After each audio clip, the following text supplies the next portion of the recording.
43 aphorism, totally different, however, is the result when two similar diseases meet together in the organism.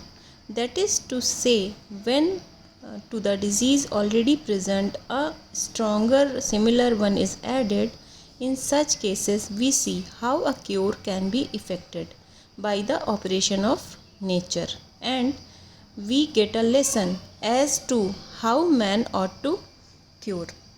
अभी तक बात हो रही थी डिसिमिलर डिजीज़ेस की, फ्रॉम 35 एफोरिज्म टू 42 एफोरिज्म. हम बात कर रहे थे कि what happen when two dissimilar diseases meet together. अब 43 टू 46 एफोरिज्म यहाँ पे बात हो रही है कि जब दो सिमिलर डिजीज़ेस मिलेंगी तब क्या होगा.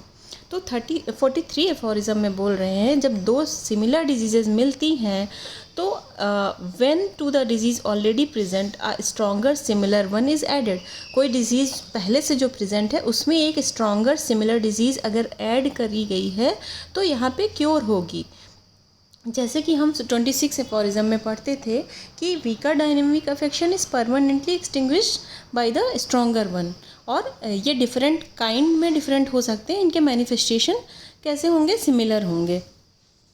इन सच केसेस यहाँ पे फिर अभी ये बोल रहे हैं कि in such cases we see how a cure can be effected by the operation of nature. यहाँ पे हमें इस चीज़ से ये देखने को मिलता है कि ऑपरेशन ऑफ नेचर से नेचर कैसे यहाँ पे क्योर करता है, और हमें इससे सीखना चाहिए कि क्योर कैसे पॉसिबल हो पाती है. क्योर तभी पॉसिबल है जब दो सिमिलर डिजीज़ेस मिलेंगी, और डिसिमिलर होगा तो क्योर पॉसिबल नहीं है वहाँ पे. अब देखते हैं 44 एफोरिज्म.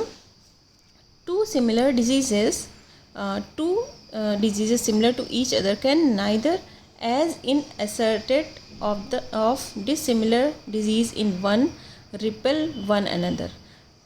जैसे कि हमने पढ़ा था कि 36 एफोरिज्म में कि ओल्डर डिजीज़ जो थी स्ट्रॉन्गर थी, न्यू डिजीज़ जो थी वो वीकर थी, और दोनों डिसिमिलर थे. तो क्या होता था, ओल्डर जो है न्यू डिजीज़ को रिपेल कर दे रही थी. लेकिन सिमिलर डिजीज़ में ऐसा कुछ नहीं होगा. जब दो सिमिलर डिजीज़ेस मिलेंगी तो यहाँ पे कोई ऐसी बात नहीं होगी कि रिपेल होने वाली कोई बात नहीं होगी, वो क्योर करेगी.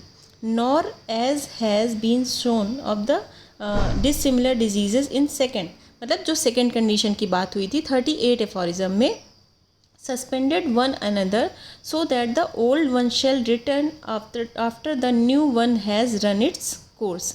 और यहाँ पे ऐसा भी कुछ नहीं होगा कि ये एक दूसरे को सस्पेंड करेंगी. जैसे कि 38 एफोरिज्म में सेकेंड कंडीशन बताई गई थी कि ओल्डर डिजीज़ वीकर होगी और न्यू डिजीज़ स्ट्रॉन्गर होगी, तो न्यू डिजीज़ ओल्डर डिजीज़ को सस्पेंड कर देगी. इसके बाद जब न्यू डिजीज़ का कोर्स कंप्लीट हो जाएगा तो ओल्डर डिजीज़ फिर से रीअपियर होगी और अपना कोर्स कंप्लीट करेगी. तो ऐसी भी कोई यहाँ पे बात नहीं होगी. And just as little can two similar diseases as has been demonstrated in third respecting dissimilar affections exist beside each other in the same organism or together form a double complex disease. और ना ही यहाँ पे third condition वाली बात होगी.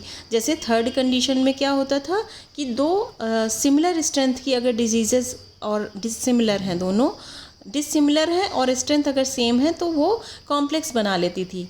लेकिन यहाँ पे ऐसा भी कुछ नहीं होगा और ये एक साथ नहीं रह सकती हैं. दो सिमिलर डिजीज़ेस कभी भी एक साथ नहीं रह सकती हैं.